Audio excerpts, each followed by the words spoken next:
Khrushchev described the Kremlin's goal of economic aggression in this way. The threat to the United States is not the ICBM, but in the field of peaceful production. We are relentless in this, and it will prove the superiority of our system.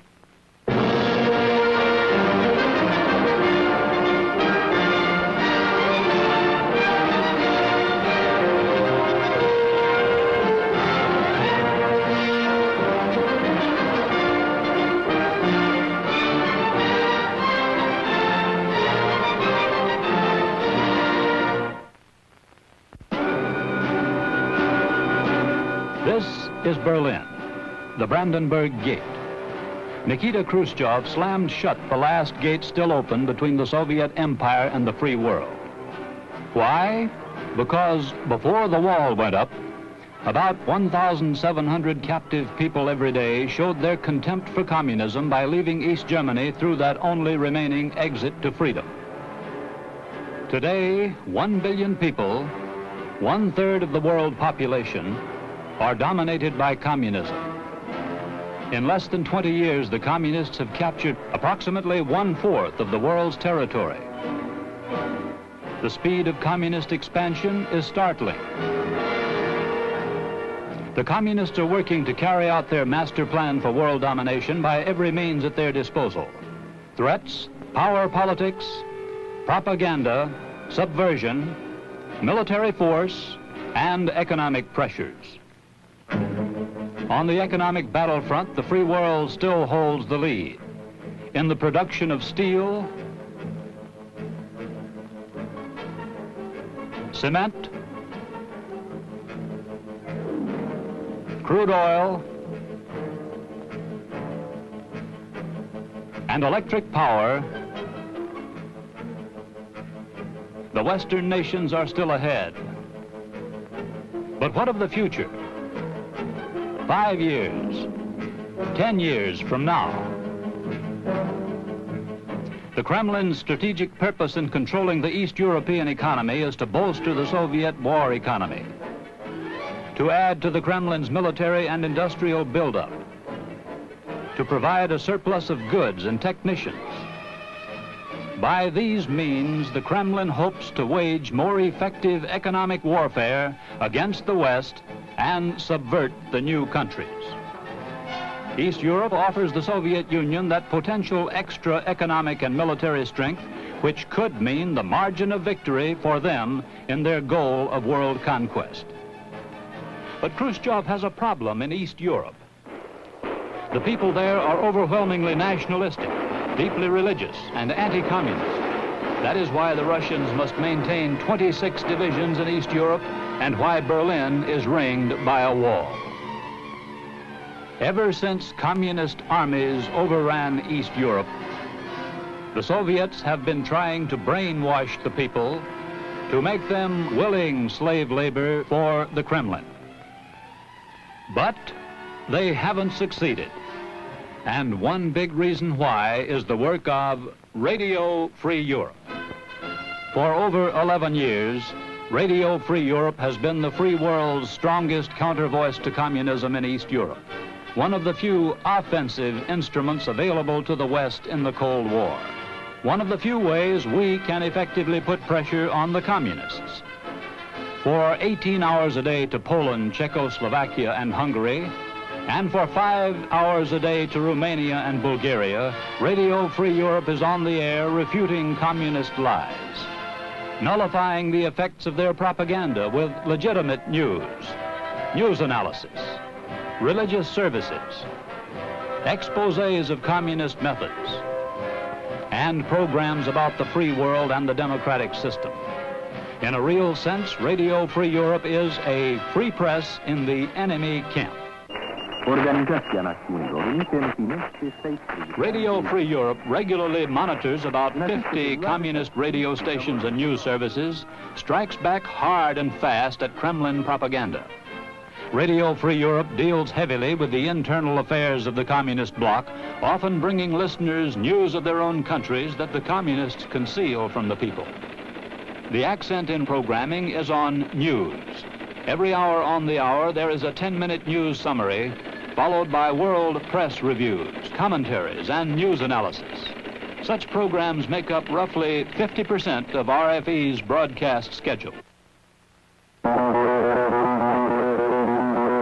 What you're hearing now is a $150 million sound. That's the amount the communists are estimated to spend annually in attempts to jam Western broadcasts. How effective is their jamming? While it interferes with some wavelengths, jamming does not by any means drown out all wavelengths. Right now, 85 to 95% of Radio Free Europe programs can be heard behind the Iron Curtain on at least one frequency. Each program is broadcast over several frequencies simultaneously. This high rate of effectiveness is possible because RFE maintains 28 powerful transmitters and relay stations that represent over 1 million watts of power.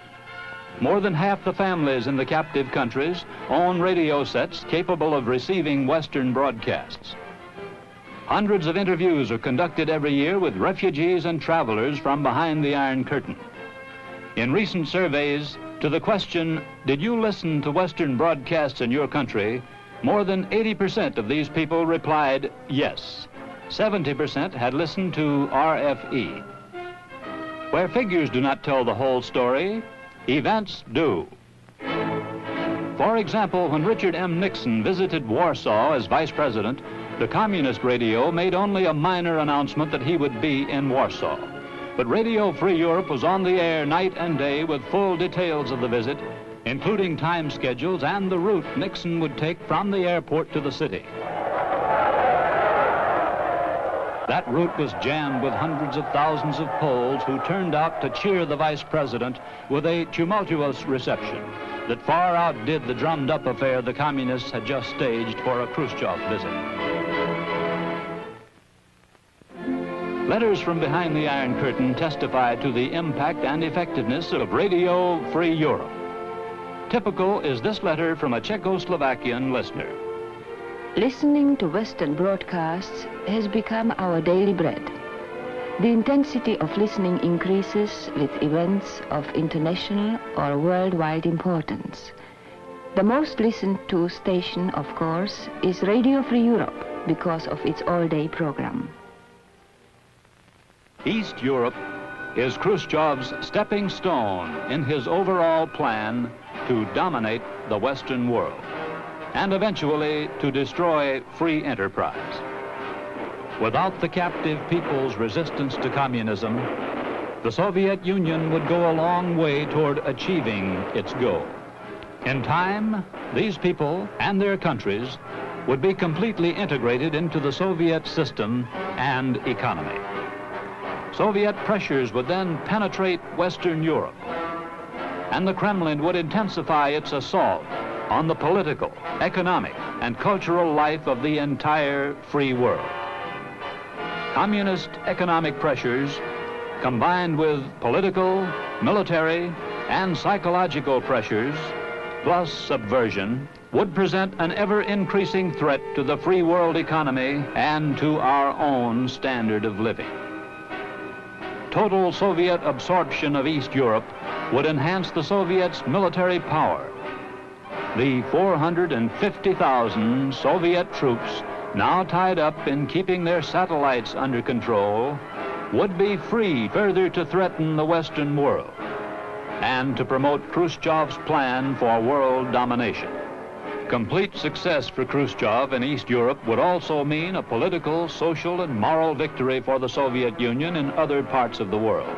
Neutral nations, newly created democracies, and emerging countries would find themselves easier prey to Soviet designs. American survival as a free country with a free economy depends to a large extent on the continued frustration of the communist effort to assimilate East Europe. RFE broadcasts not only help keep alive the spirit of freedom among the people of the satellites, but also help deter the communists from harnessing the potentially greater industrial power of a totally communist-oriented East Europe. Estimated gross national product figures for 1970 tell a significant story. As long as West Europe, and the United States maintain their economic as well as political and military power and unity, the security of our free enterprise system will be maintained. But if Khrushchev succeeds in the complete subjection of East Europe and in dividing the Western allies, the communists could achieve world conquest through so-called peaceful coexistence. The free world, led by a vigorous America, cannot afford to hand East Europe to Khrushchev by default. Today, we still hold the margin for victory, and Radio Free Europe's dynamic countervoice to communism helps keep the communists on the defensive behind their own Iron Curtain. Radio Free Europe's voice must remain strong and clear. The decision is yours. Radio Free Europe as a private, non-profit network depends upon your support. RFE's current goal for maintaining its effectiveness is $11 million. Think of it as part of the price of freedom as you know it. Think of it as insurance on our way of life. All of Radio Free Europe's fundraising expenses are separately financed so that every dollar you give is used to help the people behind the Iron Curtain to help us in the battle against communism. At one of his earliest press conferences after being inaugurated, President Kennedy reaffirmed his support for Radio Free Europe. First, I want to say a word in behalf of Radio Free Europe, which is now making its annual appeal for support from all our citizens. For more than 10 years, this enterprise has been reaching out to people in Europe, Eastern Europe, with truth and devotion to liberty as its message. While this radio is at work, with listeners numbering in the millions, the competition of ideas in these countries is kept alive. The individual Americans, by giving to Radio Free Europe, may be sure that they are bringing a beacon of light into countries to which millions of us are tied by kinship and whose hope for freedom all of us must share. This is a peaceful concern, but a firm one. Radio Free Europe needs and deserves our generous help. Imagine America surrounded by minefields and patrolled by armed guards. For that is exactly what it's like today in East Europe. Imagine if the only way you could hear such songs as America the Beautiful was from a Radio Free America. And suppose the only way you could learn the truth about world events was from a radio station located thousands of miles away. Would you listen? Would you support that radio station?